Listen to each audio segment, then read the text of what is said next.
주식 투자 심플하게 충분하게 스텝스. 새해 들어 자산 가격이 큰 폭으로 상승하고 있습니다.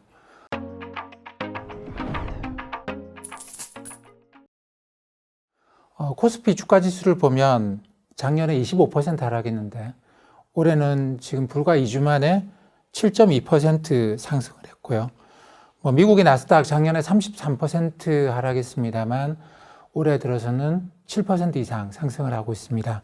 주가 지수뿐만 아니라 금리도 많이 하락을 했는데 채권을 이제 금리가 아니고 가격으로 바꾸어서 보면 우리나라의 정부가 발행하는 국고채가 있죠. 국고채 만기 1년부터 10년까지 있는 채권들을 다 모아서 지수를 계산해 보니까 작년에 4% 마이너스였어요. 작년에 4% 하락했다가 올해는 불과 2주 만에 지금 2% 상승을 하고 있습니다. 주식 채권뿐만 아니라 외환도 작년에 이제 원화 환율이 한 6% 올라갔다가 올해는 한 2% 하락을 하고 있고요.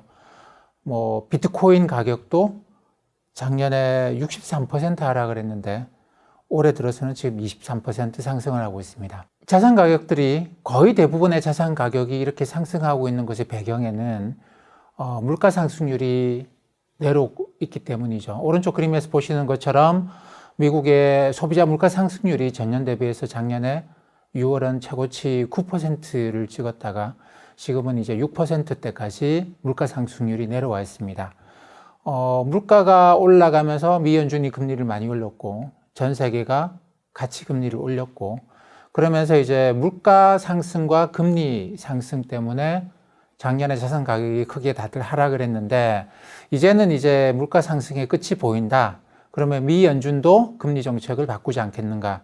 좀 성급하게는 올해 미 연준이 금리 인상을 끝내는 것뿐만 아니라 금리 인하를 할 수도 있다. 이런 기대감 때문에 금리도 하락하고 주가도 올라가고 다들 자산 가격의 상승이 나타나는 것 같습니다. 올해 토끼의 해라고 하는데 우리가 조금 더 깊게 생각해야 되는 게 있는 것 같아요.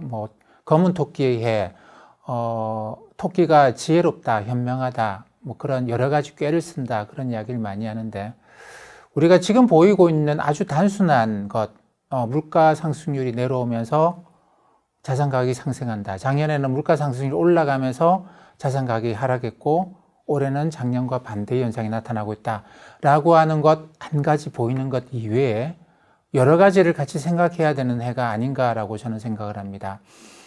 서양에서는 토끼가 그렇게 지혜로운 존재는 아닌 것 같아요. 우리가 잘 알고 있는 토끼와 거북이의 경주, 이솝 우화에 나오죠. 그것만 보더라도 토끼는 그렇게 지혜로운 존재는 아니에요. 그리고 이솝 우화가 굉장히 많지 않습니까? 거기에 토끼가 많이 등장하거든요. 많이 등장하는데 지혜로운 동물로 거기는 꾀를 많이 쓰는 동물로 이솝 우화에는 주로 여우가 등장합니다. 그렇기 때문에 토끼는 여우나 또는 사냥개 또는 사냥꾼들에 의해서 손쉽게 잡힐 수 있는 그런 사냥감 정도로 많이 나오고 있고 근데 동양에 오게 되면 우리나라의 그 전래 동화 이런 데 보면 토끼는 굉장히 꾀가 많은 동물로 나오죠. 토끼와 거북이와 비슷하게 토끼와 자라 이야기가 있는데 용궁에까지 갔다가 죽을 뻔한 토끼가 꾀를 부려서 다시 살아나는 토끼전 또는 별주부전이라고 이야기하는 거. 삼국시대 김춘추가 고구려와 협정을 맺기 위해서 고구려에 갔다가 거기서 잡혀가지고 죽을 위기에 처하는데 거기서 이 토끼와 별주부의 이야기를 듣고 꾀를 부려서 풀려났고 삼국을 통일시켰다. 이런 이야기가 삼국사기에 전해져 내려옵니다. 여기서도 토끼는 이제 굉장히 꾀가 많은 그런 동물로 생각을 했죠. 그리고 한자어에도 교토삼굴이라는 표현이 나오는데 꽤 많은 토끼는 굴을 3개를 판다. 여러 개의 굴을 판다라는 겁니다. 굴 하나만 파면 손쉽죠. 거기서 들어갔다 나갔다 하면 되는데 한 가지 위험에만 대비를 하지 않는다라는 것이죠. 3개의 굴을 판다. 그런 의미에서 토끼를 꾀가 많고 지혜롭다라는 지혜로운 동물로 본 것 같습니다. 지금 우리가 직면하고 있는 게 작년에 그냥 물가가 올라갔다가 그래서 금리 올렸다가 올해는 물가가 떨어지고 그래서 금리를 낮추는 그런 아주 단순한 굴 하나 파는 그런 동물의 이야기는 아닌 것 같아요. 굴 하나 파는 동물의 이야기로 지금 상황을 생각하면 안 되겠고, 한 3개 정도는 파는, 여러 개의 굴을 파는 토끼의 지혜로 이 세상을 생각해 봐야 되지 않겠는가라고 생각합니다. 물가 상승의 저변에 작년에 나타났던 물가 상승에 3가지 원인이 있다라고 지난번에도 말씀드렸습니다. 그 중에 이제 이 글로벌 공급망의 교란이라고 하는 게 있는데, 이것도 미국과 중국 사이에 갈수록 그 경제적인 갈등은 심해져 가고 있는데, 서로 간의 경제적 관계가 많이 끊겨가고 있죠. 근데 이게 팬데믹 때 심해졌다가 지금은 좀 많이 완화가 됐는데 계속 완화가 될 것이냐? 제가 지난주에 보여드렸던 그림에 보면 자동차 가격의 상승이 미국 인플레이션 초기에 인플레이션의 핵심적인 원인이었습니다. 근데 이제 글로벌 공급망이 좀 안정을 찾아가고 있죠. 근데 이게 앞으로 계속 그럴 것인가? 거기에 대해서는 여러 가지 의견들이 있을 겁니다. 요거는 조금 접어두고, 미중 문제는 조금 접어두고, 또 한 가지 이제 작년에 물가 상승을 이끌었던 가장 강력한 힘이 에너지 가격의 상승이었죠. 근데 지금 이제 유가가 다시 내려오면서 물가 상승률이 다시 내려왔습니다. 이걸로 끝났느냐라는, 하나의 굴로 끝났느냐. 저는 그렇게 보지 않습니다. 지금 어떻게 보면 앞으로 5년, 10년 동안 우리는 에너지 문제를 계속 어떨 때는 심각했다가 어떨 때는 완화됐다가 하는 현상을 계속 보게 될 거라고 생각을 하는데, 왜냐하면 우리처럼 산업화된 국가가 당연히 에너지를 많이 소비를 하죠. 집에서 쓰는 것뿐만 아니라 공장에서도 에너지를 많이 씁니다. 그러니까 우리처럼 이제 좀 춥기도 하고 그래야지 공장이 들어서지 않겠습니까? 더운 나라에는 공장을 만들기가 어렵겠죠? 왜냐하면 공장에다가 1년 내내 어떻게 에어컨을 켭니까? 그렇기 때문에 어느 정도 선선한 기후대에서 공장을 많이 만들고, 당연히 이제 추워지기 때문에 집에서도 에너지를 많이 쓰는 그런 나라들입니다. 이런 나라들이 이제 지도상에 이 위도 중심으로 쭉 보면 공장들은 대부분 다 이 위도 근처에서 분포가 됩니다. 에너지도 많이 소모를 하고, 산업화된 국가들, 우리가 일반적으로 이제 OECD 국가, 산업화되고 좀 국민들의 생활 수준이 올라간 나라들을 OECD 국가들이라고 이야기를 하는데, 이 OECD 국가들이 대부분 다 이 위도상에 분포를 하고 있죠. 이 나라들이 에너지를 많이 쓰고 그러다 보니까 많은 나라들이 에너지를 또 많이 수입을 해야 됩니다. 그래서 이 나라들이 뭐 환경 문제도 있고 라고 해서 대체 에너지 개발로 들어가고 있죠.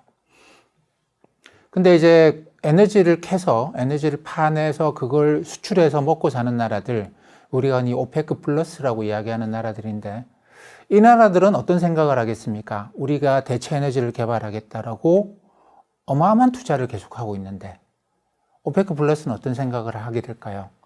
이렇게 5년, 10년 지나면 우리는 먹고 살 길이 막힐 수 있겠다라는 걱정을 당연히 하겠죠. 그렇다고 해서 오페크 플러스 국가들이 사우디나 러시아가 공장을 만드느냐, 뭐 작년에 이제 사우디의 빈살만 왕세자 왔다 가셨지만 어마어마하게 많은 투자를 하겠다, 뭐 네옴시티부터 해서 엄청나게 많은 소비를 하고 투자를 하겠다라는 이야기는 있습니다만, 거기 공장 만든다는 이야기는 없거든요. 그러니까 우리가 대체 에너지 개발을 해서 화석 에너지를 안 쓰게 되면 오페크 플러스 국가들은 뭘로 돈을 벌 거냐라는 겁니다.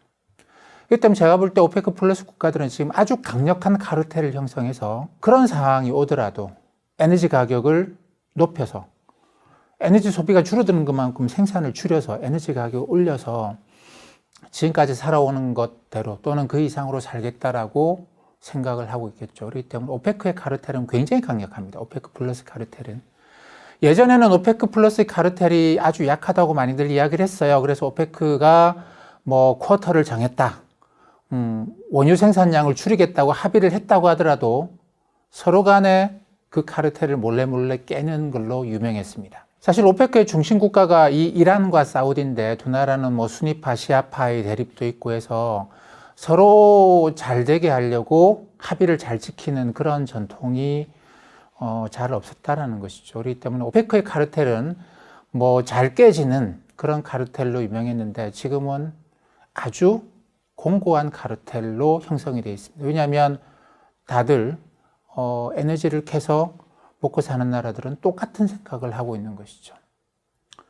그렇기 때문에 이 카르텔은 굉장히 강력하고, 거기서 이제 러시아가 오페크 플러스 카르텔에서 가장 중심되는 나라가 사우디와 러시아인데, 러시아가 작년에 군사행동을 하면서 에너지 가격이 크게 한번 올라갔다가 내려왔습니다. 근데 70년대도 그랬습니다만 이거 한 번으로 끝이 아니다라는 것이죠. 오페크 플러스 카르텔은 앞으로도 계속 장기전으로 에너지 가격을 높이는 것만이 자기들이 살 길이라고 생각을 하는 것 같습니다. 때문에 이게 한 번의 끝이 아니고 여러 번 있을 수 있다는 겁니다. 그 다음에 또 하나, 지난주에도 말씀드렸던 미국의 물가 상승의 마지막 세 번째 핵심은 뭐냐면 돈이 많이 풀렸다는 거예요.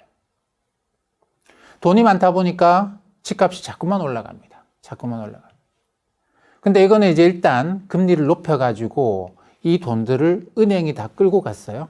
뭐 1년, 2년짜리 예금에 들면 이자를 많이 주기 때문에 이 돈들이 시장에서 풀려나 있지 않고 시장에 풀려 있으면 그게 자산 가격을 마구 끌어올리게 될 것인데 그 돈이 일단은 은행으로 들어갔습니다.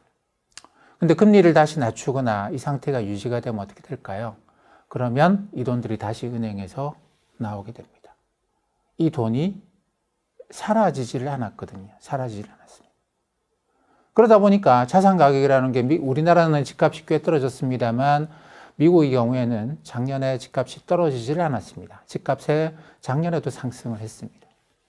이게 이제 세 번째 이유인 것이죠. 이 돈이 사라지지 않고 지금 일시적으로 은행에 들어가 있기 때문에 이 돈이 다시 나오게 되면 또다시 인플레이션이 다시 살아나게 됩니다. 이 두 가지 이유, 돈이 많이 풀렸다, 에너지 가격이 올라간다, 이 두 가지가 인플레이션의 핵심인데 이게 한 번으로 끝날 수 있는 게 아닙니다. 그래서 저는 이제 1960년대, 70년대 계속 주목을 합니다. 1960년대 잘 아시다시피 베트남 전쟁이 일어났어요. 베트남 전쟁 때문에 미국이 어마어마하게 돈을 썼습니다. 심지어는 미국 정부가 미 연준을 딱 잡아놓고 2.5%에서 정부한테 중앙은행이 무제한으로 돈을 빌려주도록 국채 10년짜리 금리를 2.5%에 딱 고정시켜서 미 연준이 국채를 매입했습니다. 미국 정부는 왜 했겠습니까? 베트남에서 계속 돈이 어마어마하게 들어가니까 국채 발행해가지고 2.5% 이자만 주고 당시에 물가도 그보다 높았고 성장생활가 우리나라는 금리가 10%, 20% 할 때였거든요. 근데 미 연준은 2.5%로 무제한으로 돈을 찍어가지고 정부한테 줬습니다. 어마어마한 유동성이었던 것이죠. 지금도 뭐 양적 완화하고 지난 10년 동안의 디플레이션 뭐 이런 것 또는 팬데믹 때문에 어마어마한 돈을 풀었습니다. 거의 비슷한 상황인 것 같아요. 또 한 가지 1970년, 74년부터 이제 오페크가 본격적으로 카르텔을 강력하게 형성하며 지금 오페크는 60전이 됐거든요. 그러니까 그 이전에 만들어졌는데 74년부터 이제 본격적인 행동이 나서기 시작합니다. 그러면서 거대하게 풀려있는 유동성이 거기다가 74년부터 유가 상승과 결합되기 시작하면서 어마어마한 인플레이션이 생겼죠. 오른쪽에는 그러면 1960년대, 70년대를 중점적으로 나타낸 미국의 물가 상승률하고 미국의 주가 지수입니다. 이 빨간색이 주가고요. 그 다음에 까만색이 소비자 물가 상승률입니다. 빨간색 그 주가 지수는 미국의 S&P 500 주가 지수인데 제가 그거를 그 Y축을 로그로 바꿔놨습니다. 그래서 그냥 보시는 것과는 조금 다르긴 한데 뭐 큰 차이는 없습니다. 근데 60년대, 70년대 제가 번호 1, 2, 3, 4번으로 만들어놨죠. 까만색 물가 상승률이 올라갔다가 내려갔다 하는 걸 4번을 보였습니다. 그리고 그때마다 주가가 빨간색이 떨어졌다 올라갔다를 반복하죠. 1번, 2번의 물가 상승은 이거는 거대한 유동성 때문입니다. 미국 정부가 베트남 전쟁 때문에 돈을 많이 풀어서 물가가 올라간 건데 우리가 이제 가격으로 보면 계속 올라갔다고 볼 수 있지만 중간중간에 가격이 작년 올라갔던 것만큼 올해 똑같이 올라가거나 그러지는 않죠. 지금도 그렇습니다만 작년에 많이 올라갔다가 지금은 좀 주춤합니다. 안 올라가는 게 아니고 올라가는 속도가 좀 주춤하다는 것이죠. 그렇게 보면은 왜냐하면 물가가 한 해 많이 올라가면 금리를 많이 올려서 그 올라가는 기세를 꺾어 놓거든요. 근데 이게 완전히 꺾이는 게 아니고 물가가 이렇게 올라가다가 잠깐 쉬었다가 그 다음에 또 올라가고 이렇게 된 건데 이거를 물가 상승률로 보면 우리는 물가 상승률이라는 거 지난해 대비해서 가격이 얼마나 올라갔나 보니까 물가 지수가 물가 가격이 이렇게 올라가다가 잠깐 쉬었다가 그 다음에 또 이렇게 올라가고 이렇게 되면 물가 상승률은 올라갔다가 내려왔다가 올라왔다가 내려갔다가 이렇게 나타납니다. 우리가 물가 상승률로 보기 때문이죠. 자, 그래서 물가 상승률이 올라갔다가 이제 물가 상승률이 내려오면 가격이 올라가는 속도가 좀 주춤하게 되면 그러면 이제 이제 세상이 안정됐는가 보다. 물가가 이제 진정됐는가 보다라고 하면서 그 거대한 유동성이 금리도 낮춰주거든요. 그때 60년대, 70년대는 물가 상승률이 내려오면 금리를 낮췄습니다. 그러다 보니까 이제 다시 은행에서 시중으로 돈이 풀리면서 또 자산 가격을 끌어올리는, 그래서 빨간색이 물가 올라갈 때 빨간색이 훅 내려갔다가 물가가 안정되니까 다시 올라가고 그런 일이 2번을 겪었습니다. 그러고 나니까 오페크가 그걸 본 거죠. 세상에 이렇게 많은 돈이 달러가 풀려 있는데 미국 애들은 자산 가격이 끌어올려가지고 더 잘 살게 되고 더 잘 살게 되는데 우리는 맨날 1달러 받고 1배럴씩을 주는 거는 조금 이거는 뭐 말이 안 되지 않느냐. 쟤들은 가만히 앉아서 1달러 벌다가 2달러 벌고 그러는데 주가가 뭐 기업이 뭘 했다고 1달러 하던 게 어느 날 2달러 되고 3달러 되고 하는데 왜 우리는 더 열심히 일해야지만 1달러가 아닌 3달러를 버는 거지? 우리도 뭉쳐서 카르텔을 만들고 1배럴에 1달러가 아니고 3달러를 만들자. 미국의 자산 가격 끌어올리는 것처럼. 돈은 많지 않냐? 달러가 엄청나게 많이 풀려 있는데 전 세계적으로 이걸 우리가 더 많이 걸고 가자 라고 하는 식의 생각을 갖고 이제 강력한 카르텔을 만들고 뭐 그러다 보니 전쟁까지 하면서 유가를 끌어올렸던 것이죠. 그래서 이 거대한 유동성하고 오페크 강력한 카르텔하고는 결합되는 성향이 60년대, 70년대도 이미 있었습니다. 그래서 마지막 3번, 4번은 이 유동성을 카르텔이 끌고 가려고 하는 과정에서 물가가 올라가는 거죠. 에너지 가격이 상승. 그러면서 이제 우리가 흔히 말하는 오일 달러라고 하는 게 미국이 만들어 놓은 거대한 유동성이 베트남 전쟁 때 만든 유동성이 그 유동성의 상당 부분이 중동으로 넘어간 유가 상승으로 중동으로 넘어간 그게 오일머니라고 생각을 하시면 됩니다. 어쨌든 세 번째 오페크 카르텔에 의해서 유가 상승으로 인한 물가 상승 그것 때문에 다시 금리를 많이 올렸겠죠. 그러면서 또 빨간색 주가가 또 톡 떨어졌다가 다시 유가가 안정을 찾으면서 유가가 내려갔다는 게 아니고 올라가지 않고 이 올라가는 속도가 완만해짐에 따라서 다시 금리도 낮추고 주가도 다시 올라가고 그게 세 번째죠. 네 번째쯤 가니까 이제 사람들이 생각을 많이 바꿉니다. 연준도 생각을 많이 바꾸고 그러면서 네 번째 가니까 그림이 좀 달라져요. 교토 3굴이라는 사자성어를 제가 썼는데 이게 우리가 한번 본 사이클로 굴 하나 파놓고 이제 끝났구나, 이제 물가가 안정되구나 이렇게 생각할 수는 없고 물가 불안 요인은 여기저기에 산재해 있는데 그게 언제 들어올 것인가라는 생각을 늘 해야 됩니다.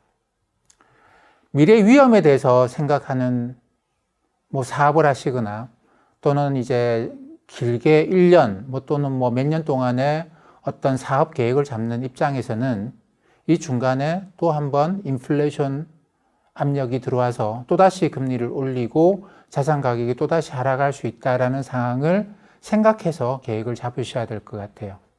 근데 그렇다고 해서 늘 이 물가가 올라가고 늘 금리를 올리고 하는 건 아니죠. 지금처럼 물가 상승이 속도가 둔화가 되면서 물가 상승 속도가 둔화되면서 물가 상승률이 이렇게 내려오는 그런 국면도 있습니다. 그런 국면에서는 모든 사람들이 다 1년 후, 10년 후만 생각하는 건 아니죠.